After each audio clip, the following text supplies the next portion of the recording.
Hey, ladies and gents, and welcome to the Controlled Interests Gamecast, where we talk about video games and everything happening in the industry. As always, I'm joined by Jordan. Hello, Jerrad. Video games are cool. Unfortunately, no Dom this week. We'll have him back next week. It's going to be a fireside groove this week. So let's hop right into what we've been playing. For me, I had two major games I played this week, Celeste and Monster Hunter World. I don't want to get too much into the actual story of Celeste because I know you haven't had a chance to play it yet, Jordan. But what I can say is, so far through the game, I think the high praise it's been getting has been justified in my opinion. Platformers are one of my favorite, if not my favorite genre of video games when I actually sit back and think about it. And this one, I think, just feels right. One of the discussions people have is playing platformers with a D-pad or a joystick, and that's one of the big divisive topics in like the platforming community is, there's people that are like, no, you only use a D-pad. If you don't use a D-pad, you're not playing platformers right. Personally, I have to disagree with that. Yeah. And the funny and interesting thing is that Celeste seems like it's a platformer designed for the joystick, not for a D-pad, because of the type of movements you have to do, and it doesn't seem like it fits well with D-pad interaction. Whereas you can make the argument with like Mega Man or like classic platformers that like the D-pad makes sense, and obviously it was designed purposely that way. With Celeste, Can you do like a diagonal jump with the stick? Yeah. That makes sense, yeah. The power is like, her dashing power is omnidirectional, so you kind of have to be able to, have a little bit more precision in where specifically you're going, especially with some of the puzzle elements. And I just don't think it fits well with the D-pad. It's not so much like this doesn't feel right thing. It's like, I don't think the game would work right. You know what I mean? Yeah, when you get into that much range of motion and direction, then yeah, I think you kind of lose that rule of having to use the four-direction D-pad, just because usually I would be in the camp. I'm actually like kind of a purist on that, just for myself personally. Like, you play your games how you want to fucking play them, but for me it's like, if I even catch myself on the stick, I'm like, no, what are you doing, man? Go back to the D-pad. But for this, makes total sense. Yeah, I think partially that has to do with the fact as well that, like, growing up, I played obviously Super Mario Brothers and a lot of those NES, SNES games, but I never owned one of those systems, so the primary control was never a D-pad. When I started getting into gaming, it was the PlayStation, and then the PlayStation 2, and then the Xbox 360, where they obviously do have D-pads, but a lot of the games focus more on analog stick control. So I think that's what it is, where I just feel more comfortable with it. And yeah, it's the thing, play how you want to play. But as far as Celeste goes, art style is beautiful. The music in it is really surprising. I didn't think this game was going to be one of those that has a fantastic soundtrack, and so far I'm loving it. The characters are interesting. I've only met a couple of them. There's some stuff with some specific characters that I don't want to get into because I don't want to spoil it for you, Jordan, but they do some really cool stuff so far. I believe, and I could be wrong about this, there's 3 chapters, and then there's like a epilogue. And I'm about halfway or maybe 3/4 through the second chapter. So I think I'm about halfway through the game. It depends on how long each chapter is, right? The first chapter was pretty short. The second one seems significantly longer, so I would assume by that measure the third one's going to be longer than the second. But yeah, having a blast with that. And I also played Monster Hunter World, which we'll get into when you bring it up. As far as what I watched and other stuff like that, I didn't really have time for anything else. I'm trying to think if I watched anything. I don't think so, but we have some movie releases coming up which are huge, because we have Black Panther, we have Annihilation with Natalie Portman, which looks super dope, and there's another movie coming out in February, and I can't just think of it off the top of my head, that I want to go see in theaters too. It'll probably come back to me.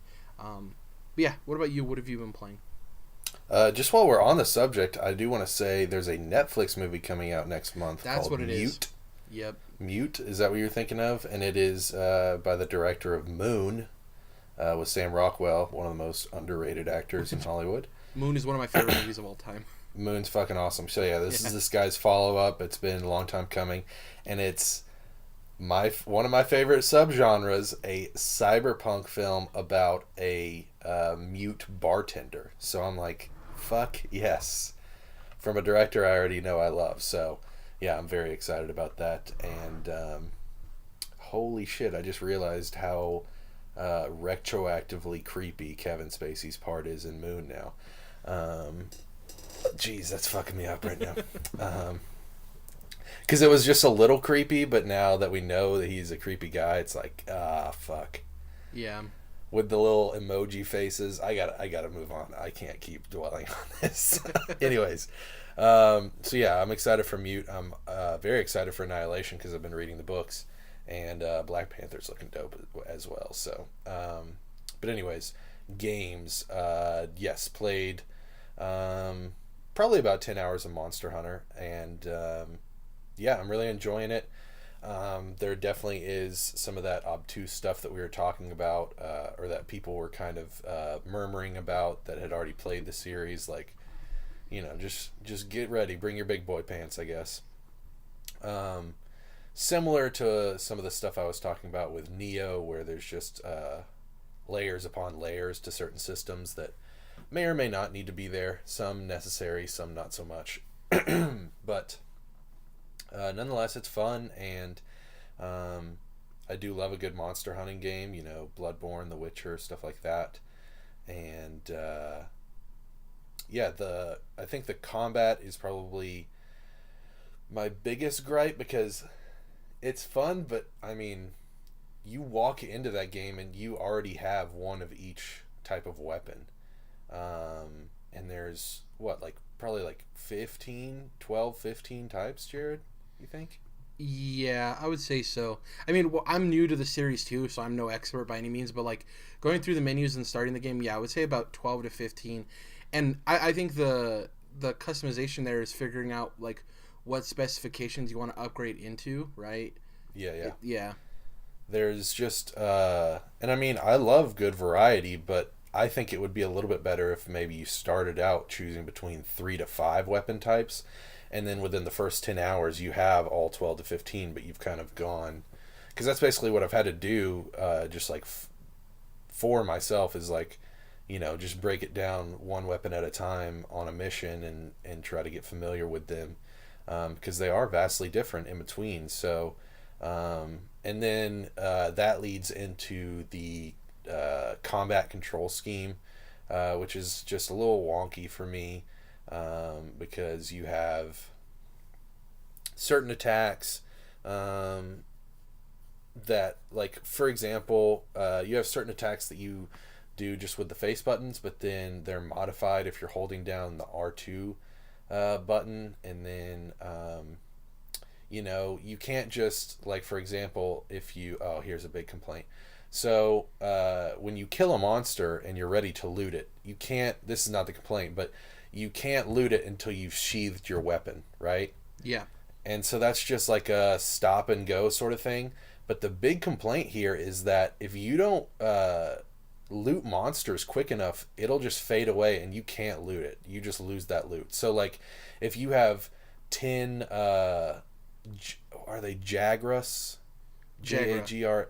Jagra, yeah, something like that, and there's a group of 10 of them, maybe 8 or 10 of them, and so yeah, you get to start and fight in one, and you kill him, but then by the time you're done with all the other monsters, he's just faded away, and you lost out on his loot for no fucking reason. So you either have to chase him away to a different spot and then come back, or you just kind of have to hope that they don't attack you while you're trying to loot their buddy's body, and so that's just fucking stupid, if you ask me. There's no reason why that should be the case, regardless of what series we're playing. It doesn't matter that we're new to this series. That's just fucking stupid. So there's some stuff like that throughout, where I'm just kind of I don't know, man. I don't know about that. That's a weird decision. But for the most part, once you start getting into the combat and you start messing around with a few different weapons, you can definitely get a hold on it, and you can start to feel comfortable with it. So then besides that, I do really enjoy the environments that you're going into, and kind of exploring them. It's not really open world, but they kind of just for example, you start out taking missions in this one sandbox. So there's a hub world, and then there's this sandbox that you keep going back to. but it's big enough that you're just going to different sections for the individual missions. But then I would say my complaint on that is that even when you're playing those specific missions solo, they have a time limit on them, and that can get annoying because this boss, not really a boss I guess, but this bigger monster that I just killed, the Puke was difficult to find. I actually spent the whole time of the mission just running throughout the entire sandbox trying to find him, and didn't, and the time ran out, so I was kind of frustrated there. But yeah, there's just some obtuse stuff that I'm not too fond of, but other than that, I'm definitely enjoying my time. So could I give in my thoughts with, because you were both new to this, and I think that maybe you fall in the same category of me. Like, on paper, this should probably be a series that you'd be super into, like hunting big ass monsters with cool weapons, right? I do think there's some stuff that's obtuse, and I think it's coming from a place where, though this franchise has had success on handheld systems and obviously some console releases beforehand, way back when, it still seems like a series that's very rooted in its Japanese origins, and I do think that there's some things that they have to maybe tweak for Western audiences. And I'm not saying, cater to the Americans, but, like, I mean, to the world in general, of, like, things that I don't kind of work better in video games nowadays. And, I mean, I want to start on the positives first, I guess. Or maybe I'll start on the negatives and get those out of the way. I do agree with you that I think that to some people, throwing everything at you at once is really cool. And it's like, trial by fire, learn. But, like, even in Dark Souls, and, compare everything to Dark Souls. But even, like, Dark Souls, you only have a certain amount of weapons at your disposal at the beginning, and it makes you learn those. And you kind of have to go out of your way to get other weapons. With this, they just kind of throw all of them at you, and you're like, here, figure it out. As much as there's a bunch of text boxes for tutorials, it never explains to you if 3 stars means the easiest or the hardest weapon. Right. You know what I mean? There's no explanation there. So I'm looking at a 2-star weapon, and I'm like, well, does this mean it's on the easier side or the harder side? I don't, you know what I mean? Because I think it's a 4-star system. And on top of that, just about every 5 minutes when you're starting out the game, you're reading another one of those tutorial boxes, and it's a lot of fucking information to take in, even for someone that's used to playing complicated video games, even for someone who's intelligent, stuff like that. Like, you're still going to have some information overload on that. Yeah, and I do think this is probably a series that if me and you, I mean, we're already kind of deep into it. I think if we deep dive into this game enough, it'll get to the point where we learn this game, and then whenever the next Monster Hunter game comes out, we'll be more comfortable with it. I do think it is one of those things that you kind of build on, and it's the hardest thing is getting into it. I'm trying to think of the other negatives I have real quick, because I do have a couple more. So I do like the free roam, and I do agree with you that having time missions for a solo experience just doesn't make sense to me. That's like a weird, like, artificial padding, in my opinion, of, like, you have to complete it in this time. If not, then you have to go all the way back and accept the mission again or restart or whatever. It just seems like weird artificial padding for single player. I understand why you do it for a multiplayer aspect, because I think it's a little bit more competitive that way, of forcing people to complete a mission in a certain time frame, right? And it also gives people, like constraints for, if, like, hey, I'm only online for half an hour. Oh, this fight takes half an hour at most. We can get it done no matter what, or fail. Like, it's a deadline stop. For single player, it doesn't make sense to me. I agree with you on that. But I want to get into the positives, because I do have some negatives with this game, but I think overall I am starting to... This is a game I want to fall in love with. I don't think I love this game by any means now, but it is a game that, like, I see a lot of roots in it, like, man, I could really fall in love with this game if it clicks, and I'm just waiting for that moment when it clicks. I'm in the same boat. And also, real quick, on the time limit thing, if you run out of time, you still keep, like, if you've been looting monsters, you're still going to get to keep that stuff. So that's, at least, they don't just, like, rip that out from under you. Yeah. And the next thing I want to talk about is, I'm positively framing it, but it is a negative of, like, I think some things are overly complicated for no apparent reason, but it's a really cool system. So this game, it's called Monster Hunter. You're hunting giant-ass monsters. Super cool. They have, like, an ecology department and a botany department where they want you to go out and find these plants and these smaller animals that you don't even hunt, because there's herbivores, there's carnivores, there's omnivores, but there's also, like, you can fish in the game, which is really cool. And one of the coolest things about this game is it's not like a Minecraft or something where you put your rod in and then you get a bite and you pull it out, or Animal Crossing, you don't know what fish it is. This game, you actually see what fish you're going to be catching. Like, it's in the water swimming, and you know exactly what fish you're going after, which is pretty cool, in my opinion. I think it's really cool. But they also have these smaller animals that you can't really hunt, but you can capture with your net. And a lot of this rewards you the points you can use, and you return back to base and you let them know what kind of animals you've caught or found. So that's one thing I haven't done. I haven't done that or trapping anything yet. Yeah, I haven't trapped anything either, but I've gone out and I've caught stuff. And there's actually, one of the cool things is there's, I think, 5 achievements, so 5 trophies, I would assume, same thing. One for each of these, like, ultra rare little animals. And they're not animals you necessarily hunt, but they're animals you find at certain locations. So there's a relicanth, which is like an ancient fish. It's actually based on a real life fish. There's like this Hercules beetle that you can find on a tree. There's some like types of birds that spawn on the backs of like some of the herbivores. You know, in the first area, you know those like Paleosaurus type looking omnivores that are there, or herbivores, I guess. And they're like, yeah. Those ones, they spawn on their backs. So there's like really cool, like rarer animals you can come across. I think all of that stuff's cool because it adds depth to your game. Of you're not just solely focused on the big monsters. It's like you're focusing on the entire environment and all of the ecology in it, right? Which is really cool. My problem with that is when you come back to base, there's like way too many menus of having to accept like accept quests that for finding specific things. It's like you have to pin certain stuff to make sure it's in things that you're tracking. I think it's just overly convoluted, but I think the idea of all of that stuff is really cool. I just wish dumbing it down isn't really the right word. I think it's just simplifying, streamlining everything. Yeah, because all the systems in place are really cool. It just makes it difficult to get to them. Like, half of that stuff I didn't even know I could do until when I talked to them and they gave me the tutorial and I figured out about it. But even then, as much as I love that stuff, going into it and accepting the certain quests and doing that, it's just like padded time, to the experience, which kind of sucks.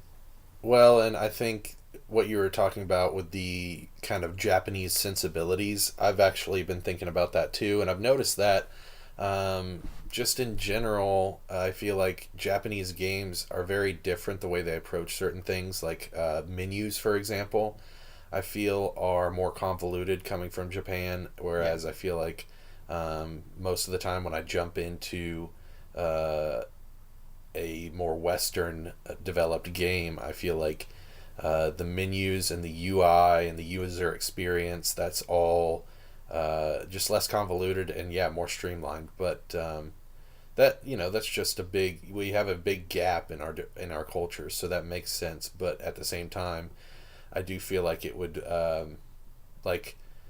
you don't want to just cater solely to the North American or Western audience, but I do think it would give them more people buying their games, which gives them a bigger budget for their next one. I think it would help the Japanese games industry as a whole, because there is I've just playing all my life, I've noticed there's a lot of convolution with Japanese games that just simply isn't there in the Western sphere. So that certainly seems to be a part of Monster Hunter. I think Monster Hunter might be the best example I've ever seen of that, where it's just maybe a little bit of westernization might help it out a bit, actually. Yeah, and we're going to get into a news story later regarding Monster Hunter World and its sales and stuff like that. And I think that this being on consoles, being on Xbox One, being a console game, people are flocking to it now, and maybe they'll notice and they'll hear back from audiences and the community of like, we love your game, we just want it to be better because we want to love it more, if that makes sense. And as far as, real quick, what did you name your Palico, by the way? So I was going to name my character's name is Kala, I think. Okay. Kala. Wow. Because usually when I'm able to choose between male and female, I choose female, just because we don't usually get to play as females in games. And so I was about to name my little cat Pico, like Pico de Gallo, but then a little, text suggestion came up on the PlayStation keyboard, and it was Picasso. So he's named Picasso, like Pablo. Yeah, so I'm with you, but a lot of my choosing of female characters comes from my FPS background of on a lot of older games for FPSs, the female always had a smaller hitbox. Nice. Yeah. So, but with Also, with a game like Monster Hunter, I think the game is very pleasing to the eye. It's a very beautiful game. I don't think it's like a technical masterpiece, but I do think it's a beautiful game. And there are better looking games, but the nature really comes to life in this game for sure. Yeah. So my character is a female as well. Her name is a Lily, and my Palico. I was thinking of what I wanted to name him, and I couldn't think of anything. And then for some reason, there was one thing that kept sticking in my mind. I named my Palico Turtle. I don't know. I just thought it was really funny to have this like cat little creature named Turtle. So yeah, my Palico. I was just like thinking in my head for some reason earlier today about a dog named Cat. I was like, what if you had a dog and you named it Cat? You know, it's like just naming an animal a different animal is kind of fucking funny. Yeah, so I named him Turtle. I found it hilarious. Also, I think it's really weird that a lot of these games, they're like, yeah, we'll make the cats more intelligent, but we'll never mess with dogs. Like, for instance, I was thinking about this today with Bethesda. There's a whole race, the Khajiit, which are cats. Right. But there's still regular dogs in that game. So it's like cats. Well, and I think, I mean, yeah, you mentioned Skyrim, but I actually do think that's a Japanese thing because, you know, like in Neo, there's a cat spirit that, you know, talks to you, and in this, they're kind of almost similar creatures to that, and so I think that might actually be a cultural thing as well. But speaking of kind of along this line, when they're asking you for their name and the characters are like getting up in your face, this game has some of the worst lip syncing I've seen in years. Yeah. In years. It's god awful. So, and entering the game, I heard about that, and I'm actually rolling with, I know the Japanese stuff isn't perfect either, but I'm rolling Japanese audio English subtext. Ooh. Yeah.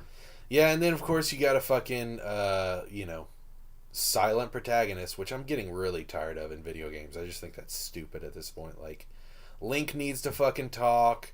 You know, Monster Hunter, I need my character to talk, because it's just fucking weird when someone, you know, says a paragraph to you and ends it with a question, and then you just, like, not in this game, but you just hit a text response, and then they just answer, but you don't actually say anything. It's just, we're fucking past that. Record some lines, please. I think you can get... I agree with you. I really want voice characters, too, in almost all games.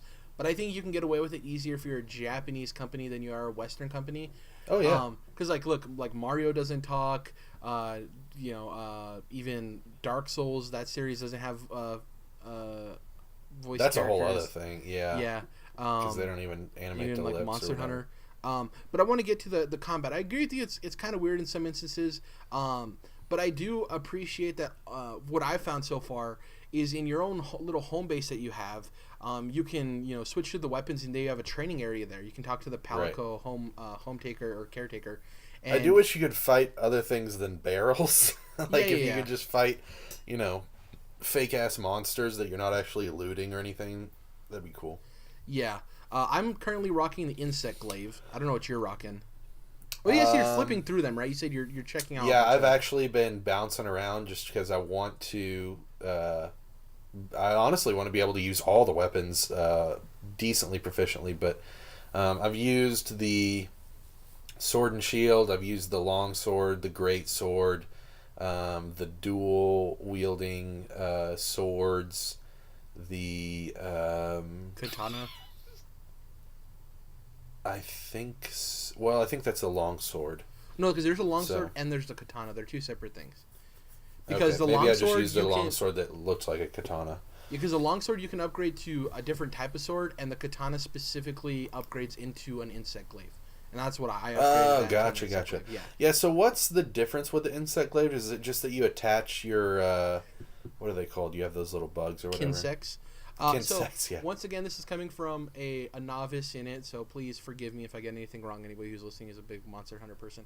But from the reason I chose it and the reason it sounded cool to me is because so you have the spear that you use to attack and stuff like that, but it also allows you to air dash essentially. So you can mount the monsters and do crazy damage, more damage. And the big plus minus there is the insect glaive isn't as strong as other weapons. It's a little bit quicker, but you don't do as much damage.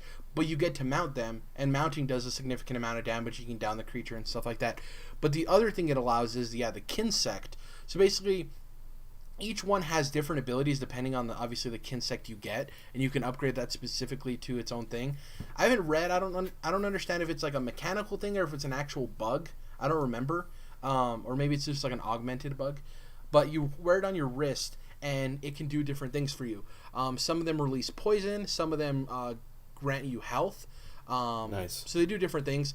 And from what I've seen and the way I use it is, if you hit right trigger when you're using the insect glaive, the insect will come out and pop these little like clouds of energy or whatever. And depending on what the insect is known for, it'll do that specific thing. And for me, it seems like it releases a purple cloud and it does additional damage for mine. So it'll pop out these purple clouds, and I kind of just lure the monster over to these clouds. I hit them while swinging at the monster. They explode and do additional damage. And nice. You can have like multiple of those pockets of clouds. So yeah, I'm really enjoying that. I do think the combat is probably the way it is because they want it to be more fun in a group with people. I think if it was more precise, maybe there'd be some issues there. From what I've seen with the Easy Allies and stuff, when you're in a group fighting with people, I think the combat is a lot easier to just digest and be okay with. I think me and you are primarily doing this single player, so I do think those concerns and kind of the rigidness and the weirdness of it comes out a lot more because it's us fighting this monster by ourselves. You know what I mean? Yeah. So you don't have as much time to focus on it. The hitboxes have been weird to me, specifically your characters, because it's like I'm rolling out of the way and like this dinosaur's like running at me, like charging me. And I'm like, whoa, he didn't hit me at all. Why am I getting health taken away or whatever? Yeah. And so yeah, the hitbox is a little weird, but it's not nearly as difficult as, you know, a Neo or Bloodborne, a Souls game, because I'm just not getting nearly as much health taken for a hit, and also you can just craft potions pretty freaking easy. So yeah. That part is probably better just because of how complicated it is. It'd be annoying to have to like go back to the hub world and all the stuff that you're trying to figure out that we've been describing.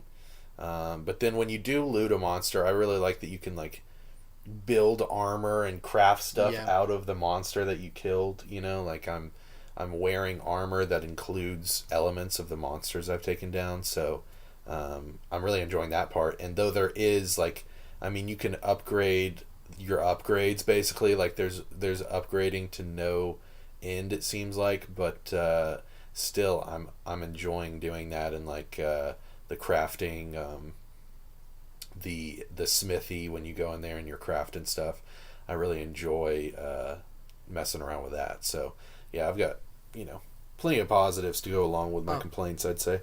Yeah, before we close out and hop into the news or actually finish hearing what you've played and stuff, because I don't think we got to the end of that, the two last things I want to touch on is your home base, Jordan. One of the cool things you can do is as it upgrades, and now since we're at the beginning, I have one spot I can do this in, but all of these smaller creatures that you capture, like I told you about, like the weird like rabbit things and the Hercules beetle and all that stuff, even the fish, you can have them displayed in your house. Like they can actually be running around and doing stuff.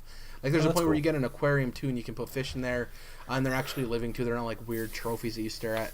I think the other thing that I need to get adjusted to is normally in an RPG, I'm used to having all of my equipment, obviously barring over encumbrance and that kind of stuff, but having my equipment going out and during the actual battles changing out and figuring out things.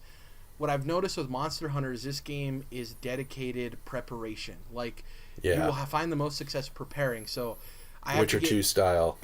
Exactly. So, I have to get used to having the appropriate armor, making sure I'm using the correct kinsect, because obviously those have different pluses and minuses. Preparing the appropriate meal at the Palico Canteen thing. I just have to get used to that a little bit more. I need to figure out the right meal for the monster I'm hunting and that kind of stuff. But yeah, I'm loving Expeditions.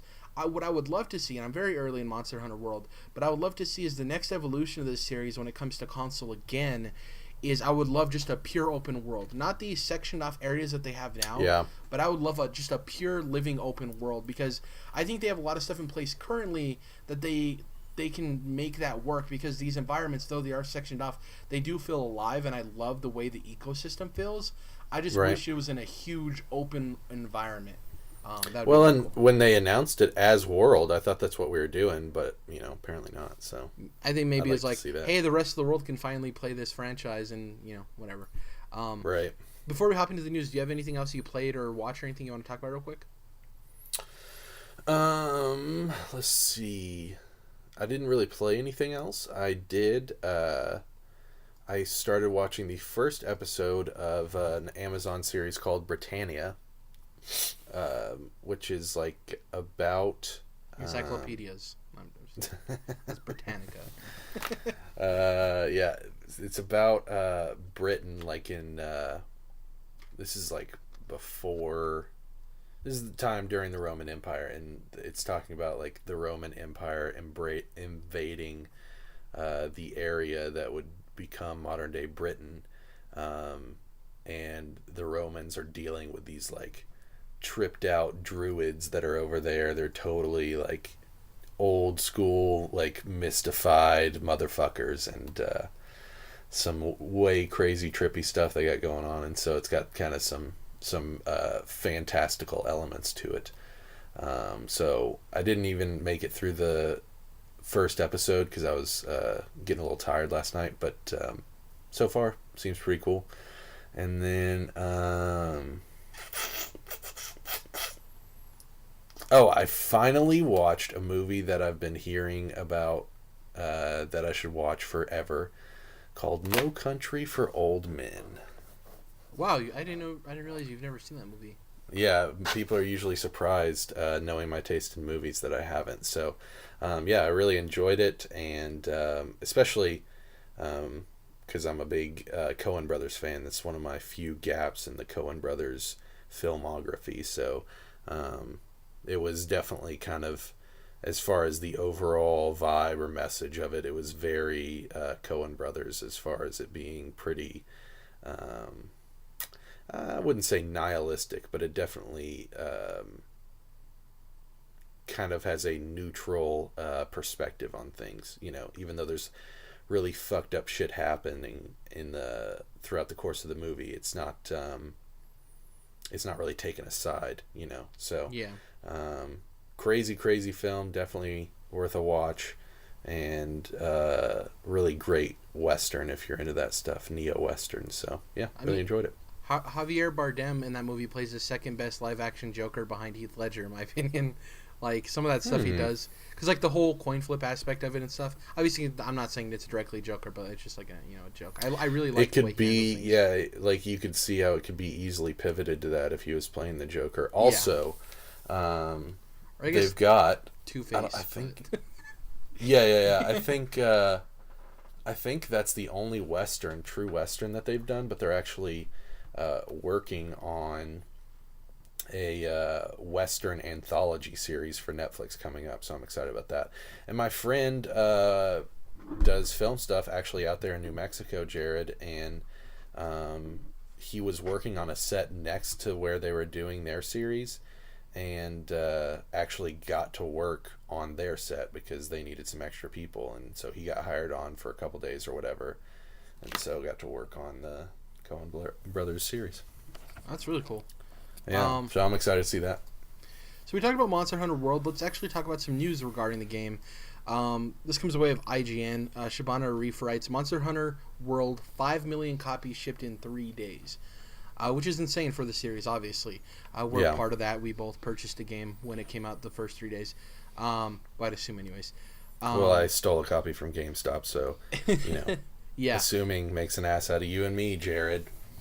And the crazy thing is actually the gaming industry veteran from Japan, Hirokazu Hamamura, predicted that it would sell 10 million units worldwide long term, because it's also coming out on PC this fall. But to already have it sell 5 million in 3 days on console is kind of insane. I think it's blowing out their predictions, which is super cool. We do have our complaints with the series, but I think this is this might be the best entry point that we'll ever get for it. Maybe, I don't know. Sure, yeah. But I think the game deserves the sales it's getting so far. I think it's a, as far as quality, I think it's a very solid game. I think there are things they need to refine and tweak and fix and stuff like that, but I'm pretty satisfied with it. And like we both said, it's a game I want to love, and I'm trying to get to the point of loving, because it has so many things I do like. It's just getting around the obtuse nature of it and seeing if it finally clicks. But yeah, I think we're both satisfied with our purchase, and we're having a blast with it. So, big ups to Monster Hunter World for getting some really cool sales numbers.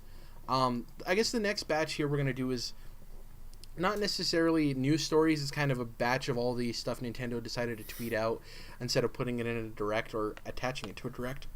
Sorry. So the first bit is that Nintendo has sold 14 million Switch units to date, which has already outsold the Wii U's lifetime sales. Within the first year for Wii U, it sold 3 million units, and in 10 months, the Nintendo Switch has sold 14 million. So I don't know what else we want to say there. It's like, yeah, duh, Wii U sucked. Well, I actually wanted to say this because I thought about this when you mentioned it before the show. Yes, this is crazy and awesome for Nintendo that they've now surpassed Wii U sales in less than a year. The crazier part about it, Jerrad, is think about during year 2 when it catches up with fucking Xbox One. Yeah. That's going to be fucking insane.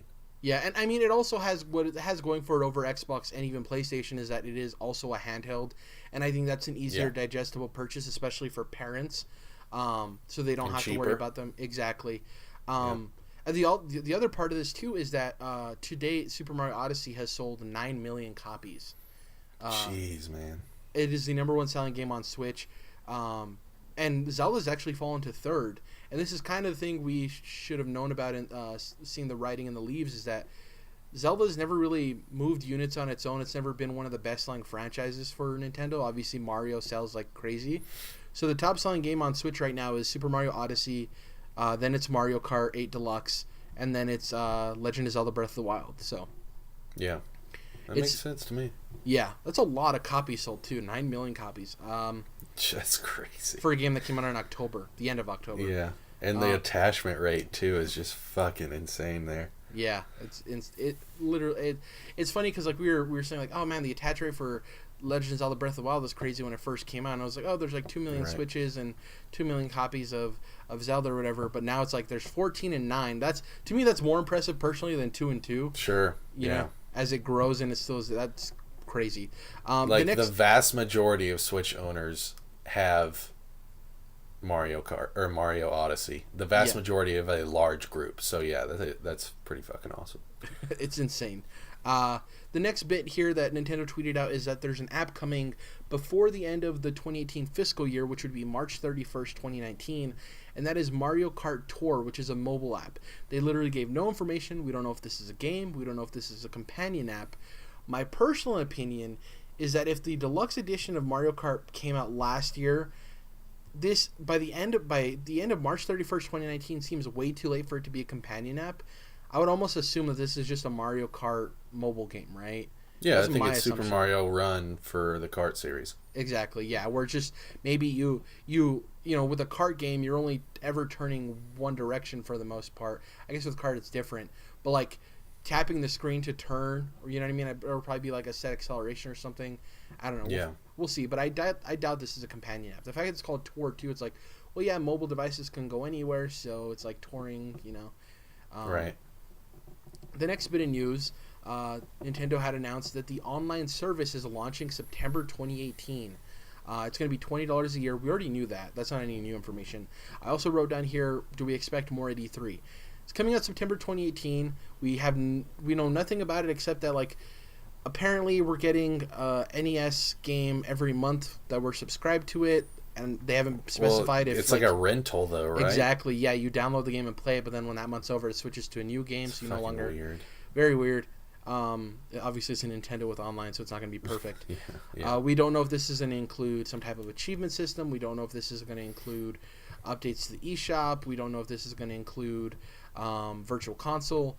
So I'm assuming we're going to see more at E3, right? Would be the proper prediction. If they're giving a date on this, they're hitting that date because Nintendo really doesn't delay. They're one of the companies that when they announce a date, they hit it. I think. Well, yeah, they didn't necessarily give a date the first time, but they said it was supposed to be out last year, so they delayed it pretty fucking hard. And Man, if we get to the end of the Switch and there's been no real virtual console, even if they call it something different, that is going to be the biggest disappointment. I mean, a massive letdown. So that's what I'm hoping for from E3. Like, yeah, the online service is coming, and with it, you'll be able to download, this, and GameCube games. We're adding that to the library. Like, fucking come on, guys. Yeah. Well, it's funny, too, because, like, the Switch is the one console where I don't really care about playing with people online, but I do on Virtual Console, Yeah, Like, I don't care about playing, like, yeah, Mario Kart and stuff, cool, but I don't really care too much about playing online. Like, with the Switch, it's, like, single-player Nintendo games for me, and then the only multiplayer games I'm really into with Nintendo are Kart and Smash. But other than that, it's like, I like it to be my indie machine. Indies aren't really multiplayer, I don't know. It's very weird. Right. I want the achievements and the virtual console more than anything. There's no Destiny game with squads and fire teams or anything like that. So, and the last bit of news isn't gaming related, but it's still interesting. Nintendo has confirmed that Illumination is making the Mario movie, and it's currently in development. If you're not familiar with Illumination, they're responsible for the movie Sing, Despicable Me, and Minions. I'm okay with this. I've seen some hot takes online, but I think Illumination can do this justice. We talked about it before the show. I think their animation quality is fantastic, and yeah, I think this will be really cool for kids. I have a nephew who loves Mario. He loves the Minions because Minions aren't made for adults. That's one thing people have to understand too. Everyone's like, the Minions suck. It's like, well, they weren't created for you. But my nephew loves the Minions and he loves Mario, and like, I think it's just going to be super exciting for him when this movie's in theaters because he absolutely loves Mario, man. It's going to be awesome to see it on the big screen. So I think it's cool. Right. Yeah. Can't wait. And I guess the closing topic, the thing we're going to talk about, the primary thing, as of recording this, we're recording this on February 1st. We have a date for Red Dead Redemption 2, nice. Which is crazy. I kind of woke up this morning, I checked Twitter, and Rockstar's tweet was right there at the top of my Twitter feed. It just, Red Dead Redemption 2 is coming October 26th, 2018. A lot of people are like, oh man, that sucks that this game got delayed. But another thing we were actually talking about before the show is I said this game was scheduled for spring 2018. We are already entering the beginning of February. I highly doubted this game was coming out before June. I actually anticipated that this might have been the screw E3 game. There was Last of Us and a couple other games. And I could totally see Rockstar being like, if we don't do E3, so we're just going to release our game when all of you guys are at E3, just deal with it. Yeah. October 26th, though, I want to talk about in terms of what this means for the rest of the industry and for you personally, Jordan. Is this a good date for you? Do you think this is a good time period? Yeah. Is it a Tuesday or Friday? Do you know? Let me check on the calendar real quick. You can start chatting about all the other stuff, and I'll fill you in on that. Give me 1 second. I think, yeah. I mean, I like those Friday. Okay. Well, first of all, I love a Friday game release, so that's awesome. But then also, I really like when we're talking about these big fall releases. I like the September, October games a lot more because November just feels a little too late in a sense, even though it's not, because that's when the biggest of the big usually come out. Even though this is one of them. But your Call of Duties, your Battlefronts, you get what I'm saying. And so yeah, I feel like September, October is a really great spot for me. I'd love to see more games in the summer. Obviously, I've mentioned that before, but yeah, October's a cool spot. It's weird because last year we had the big October 27th, right? Because we had, what was it? It was Mario, Assassin's Creed Origins, and Wolfenstein 2 all come out on October 27th. And now a year later we have October 26th, which that's how years work. It's going to be a different date on that Friday. Is Red Dead Redemption 2. Currently, as far as the schedule, we only have one date. We have two things we can expect in October. Battlefield, because of the recent earnings call, EA actually talked about their Battlefield game is releasing in October. We don't know what. You got a quick predict for that? What day it is? What kind of game we're talking?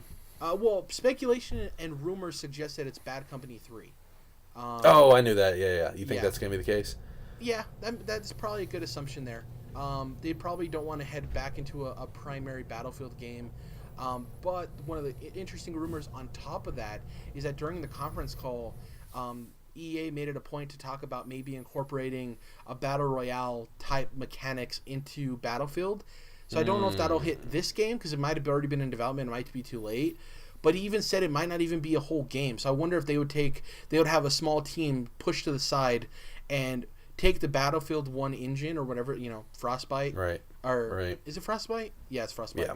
And just make a standalone thing you can buy for like $30 for Battlefield Battle Royale, which would be interesting. And the other know what else? They've never done like a futuristic Battlefield, so it'd be interesting to see what that would look like. Yeah, but people have checked the traction on them going back to Battlefield 1, and the numbers were insane, so I don't know if they'd... And also the way that Call of Duty handled future stuff, and people kind of got turned off by that real quick. I think that, honestly, maybe Battlefield's niche is just constantly being the one that goes back to the past in history. Maybe. And because it is a slower-paced game than Call of Duty, so I think those eras fit it better. But as far as October, so we have Battlefield that we know is coming out, and almost a guarantee every October is NBA 2K, which isn't a direct competitor to Red Dead. I think Battlefield is closer to that, so it kind of is open there. As far as other games that are releasing in the fall, kind of so we have a gauge as to everything else that's coming out. Call of Duty historically ships in November. We're assuming it's Black Ops 3. It's Treyarch this year.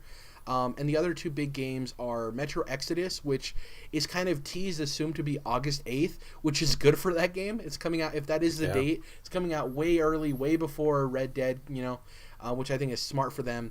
And the other big release that is assumed is that last week there was a retailer leak, in quotes, obviously this is all conjecture, that Spider-Man is dated for September 28th. Which would give it, if that is the date, a month before Red Dead, which is solid too. Even though Spider-Man is a big franchise, going by the numbers, it's actually the second most profitable superhero behind Batman. Spider-Man is, in terms of net sales for anything. I do think it being away from Red Dead definitely helps.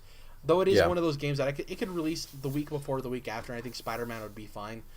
Spider-Man sells. But I think that's cool that for us, who are probably interested in both of them, give us a month to have fun with Spider-Man. Don't put too much on our plate. And you said you are getting a PS4 for that? Yeah, I will have a... Just like I said, I will have a Switch before Odyssey, and I got it. I will have a Switch before Spider-Man. A PS4 before Spider-Man. Yeah, draft your tweets.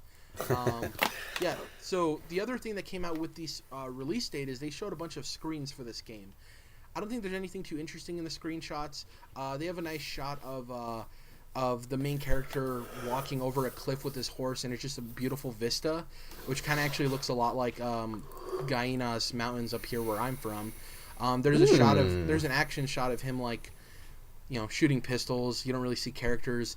There is one shot with all of the 7 horsemen that we've seen in the teaser, and there's a guy up front, and it kind of looks like Dutch, but not really. We're probably gonna get some internet sleuths doing some YouTube videos on that. There are a couple interesting shots. You see, there's probably either the love interest or the main female protagonist in the game. She has this really cool long braid. She's riding next to your main character, and the last shot, which is my favorite, is a side shot of him, the main character, riding on his horse, silhouetted with grass underneath, with the sunrise behind his head specifically. Really cool wallpaper. I think this is like the wallpaper screenshot. It's like, here's your wallpaper, get ready for the game. If you clicked on the YouTube video, it's the image that I'll be using for the thumbnail as well. Just really beautiful shot. Nice. Yeah, I don't know if there's any much else to say.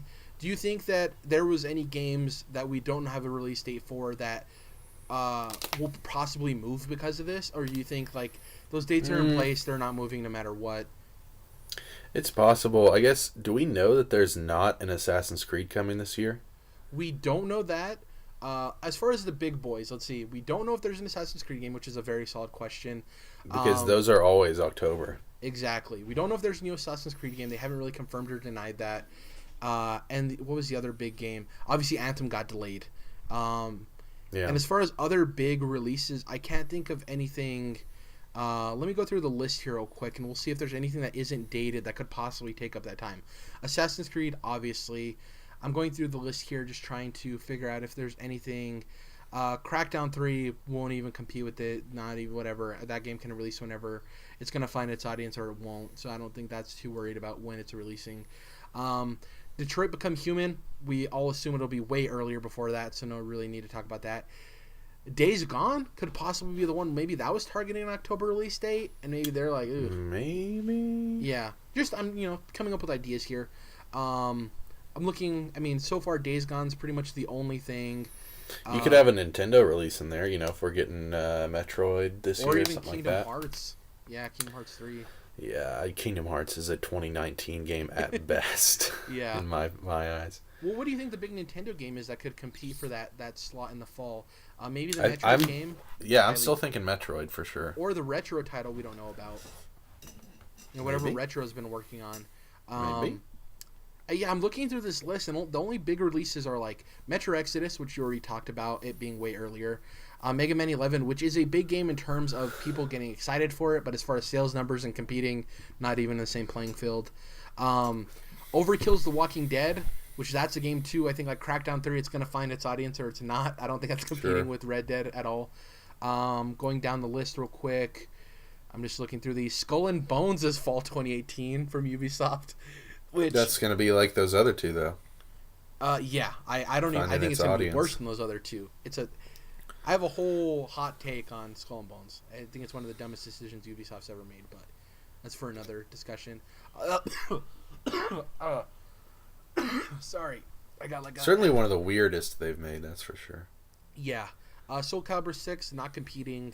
What else do we got here? Yeah, man, we really don't have any idea of like the big tentpole titles this fall as far as like the big boys outside of like Metro Exodus, now Red Dead. We don't know Days Gone, and Nintendo we don't know either. So, or Assassin's Creed. You brought up a really good point there too. So, very weird. We don't know. There's a lot of. I think they'll. I think they'll get back to 2 years. They'll stay on the 2-year cycle now with Assassin's Creed because I think it did them well sales wise. So. Yeah, I hope so. Anyways, I think they probably learned from that. I guess that's it for Red Dead Redemption 2. Let's just hop into what we're going to be playing next week. So for me, I'm going to be playing more Celeste. I'm going to try to finish it in the next week. And Monster Hunter World, like I said before, it's a game I want to love. Like everything on paper, hunting big ass monsters. One thing we didn't talk about earlier in the show is like I really love the creature design so far too. I think it's a pretty varied as far as what I've seen so far. There might be some repetitive stuff later on. But I'm pretty happy with the creature designs and the variety there. What else? Monster Hunter World that within the next week. Mute comes out the 3rd, you said? I think it's the 23rd. Maybe, you know what I was thinking about with the 3rd? I think Altered Carbon is coming out on the 3rd. Oh, yeah, that's tomorrow the 2nd. Very excited. More Cyberpunk. I'm telling you, dude. I called it last year with the Ghost in the Shell and the Blade Runner, and we got Deus Ex on the side, shit like that. Like, fucking Cyberpunk is coming around. That's why I want to see Cyberpunk 2077 at E3, man. I think it's the zeitgeist moment. Jerrad, don't get my heart pumping. Yeah, so I'm probably going to start Altered Carbon because that show looks really interesting, and it's actually based on a set of novels too, which is really cool. And yeah, it just looks very interesting. I think that's it for games and what I'm going to be watching. The next couple of weeks after that, there's plenty of stuff. The movie I was thinking about, though I am excited for Mute, I forgot that was coming out in February, which I'm super excited about as well. And hear me out. It's an interesting decision. I kind of want to see that movie Game Over in theaters. The one with Jason Bateman. The really weird one. It has Jason Bateman, Rachel McAdams. It's like a bunch of adults getting together, having a game night. I know what you're talking about. It's kind of marketed as a dark comedy. That movie was ugh, that looks like something I'll watch on Netflix when it gets to Netflix. But from everything I'm hearing, people have seen early screenings, and they're saying it's one of the more surprising comedies. Like, it's actually a lot funnier than you would expect. Obviously, take that with a grain of salt. All reviews are different. But it has piqued my interest that when that week comes around, I think it comes out the same week as Annihilation with Natalie Portman. When I see the reviews, if they're good enough, that's a movie I'll probably go see in theaters because people saying that the early screenings are trending better than anticipated is pretty cool. The book for Annihilation, I think, is less than 200 pages, so I'd recommend it. It's some really cool stuff. It's Sci-fi mystery. It's got some Lovecraftian elements to it. I really like it. So that's a rec for you. Well, I mean, the thing too, man, when I saw the marketing for that movie, I love Natalie Portman and I love sci-fi. I'm like, okay, you made a movie for Jerrad. Great. Awesome. Yeah, there you go. You go. The marketing that's it for me, though. So what about you? So then, this is not coming out in the next week, but it is coming out this month, Jerrad. And I kind of hate to say it, but I think I'm getting kind of excited for Metal Gear Survive. Ooh. I'm in a weird spot with it, Jerrad. I'm in a conflicted spot with this game, clearly. But it's like, it's that Fox engine, and that it's got the combat, it's got the gameplay from good old MGS5 Phantom Pain, Ground Zeroes. So, like, it's getting me, and then I'm like, this base building thing doesn't sound too damn bad. Like, I don't know. Like, this, it's, from some of the stuff I've heard, it really is a survival game, that you have to work for everything you get. So, obviously, the situation with Konami is terrible, not just with Kojima, but also with their current employees.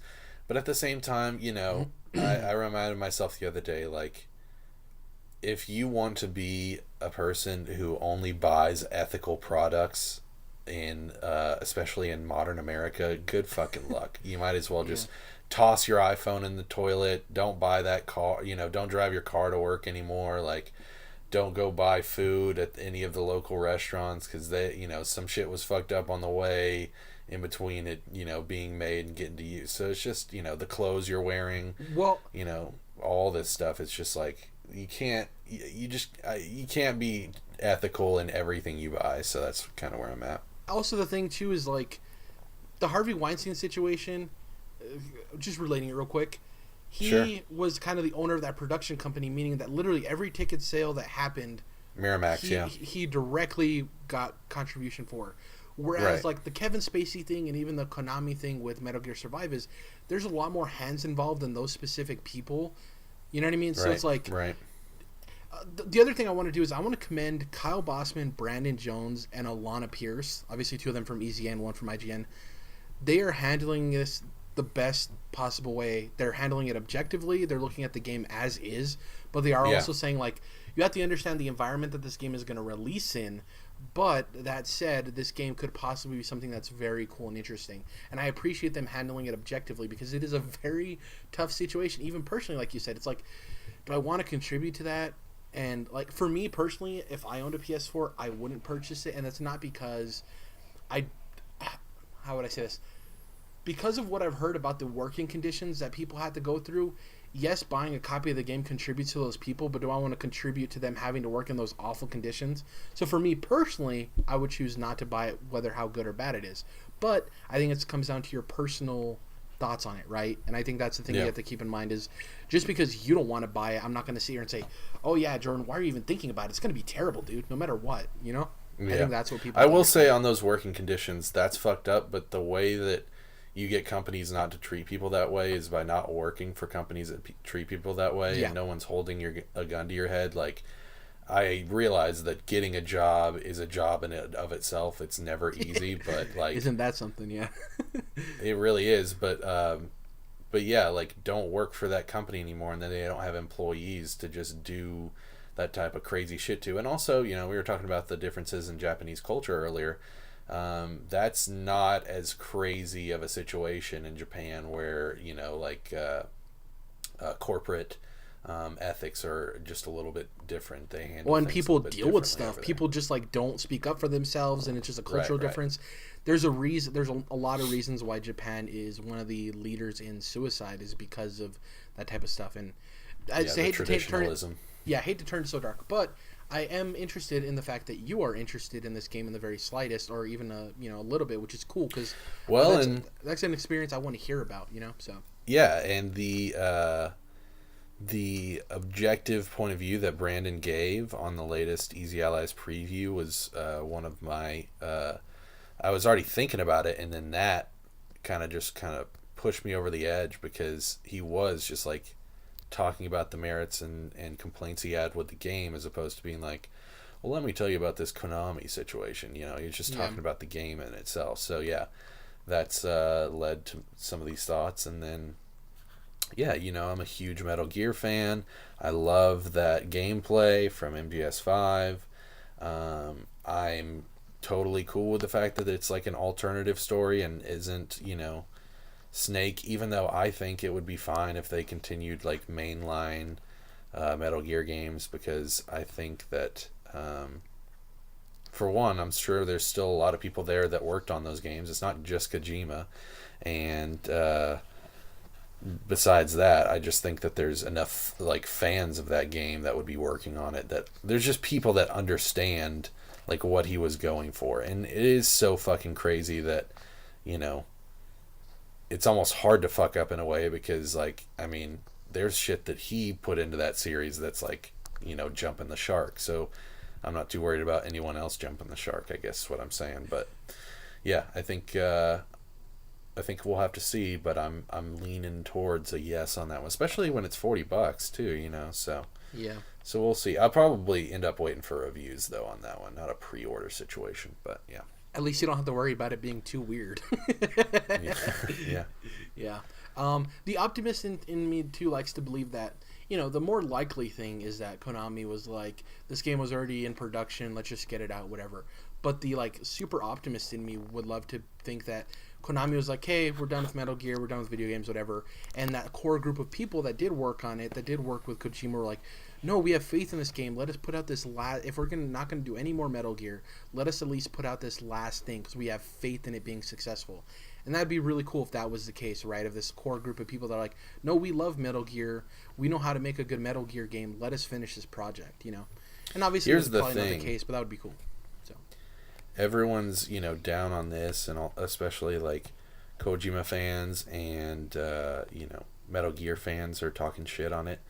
If they took those fucking cutscenes that are trapped in that goddamn pachinko sheen and made a full-on MGS3 Snake Eater, the best MGS game besides MGS5 remake, and it was titled just what I said verbatim, then people would shit bricks, and they would be, you know, falling all over themselves to go buy that game. So I just think the only reason you have so many people, you know, getting on their high horse, not that you're on your high horse, but there are people on their high horse about this, is because it's not necessarily the Metal Gear game that they're looking for, so they don't care about not playing it, you know. It's easy to say like, oh, I'm going to boycott this when you're not actually super invested, but I'm telling you, dude, if they did that, like, people would be all over that shit. So I'm still holding out hope. Please tell me you didn't just, you know, remaster all these gorgeous fucking cutscenes in the Fox engines for a fucking pachinko machine.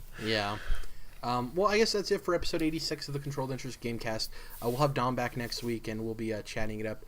Also, stay tuned, because Ian Hink is going to be on the podcast in February, too, which is really cool. No shit. So that's going to be awesome for him to come back in. We might probably end up talking about Monster Hunter at that point, too. We'll probably have more time with it, and I know he's currently loving it, so that'll be awesome. But yeah, if you can, please subscribe to us on YouTube if you're watching us through the video form. If you're listening to us on iTunes, please give us a rating and let us know that we're doing a good job or a bad job. Leave a review, whatever you feel. The reviews help, period. Give us your honest opinions on that so we know how to correct the show and make it better for you guys. And if you are listening or watching on YouTube and you haven't gone to iTunes, if you can go to iTunes and give us a follow, even if you don't listen to podcasts or our podcasts on iTunes, that definitely helps as well. We are on Twitter. I'm at Jerrad_. Jordan is at Mellowmodus. Controlled Interests, we tweet out all of our latest video uploads and stuff. So if you can, go to Twitter and type in CTRLINT. It's Controlled Interests abbreviated. And yeah, look forward to some more stuff that's coming out in the next month. Our new series is coming out. So while you're on Twitter, sorry to step on that last little promo, Jerrad, but while you're on Twitter, why don't you go ahead and just follow Ragu Bagu Vids for me? Follow Ragu Bagu Vids. Yeah, the homies. The homies. Sure, yeah. That's pretty much it for this week. We'll catch you guys next time. Bye.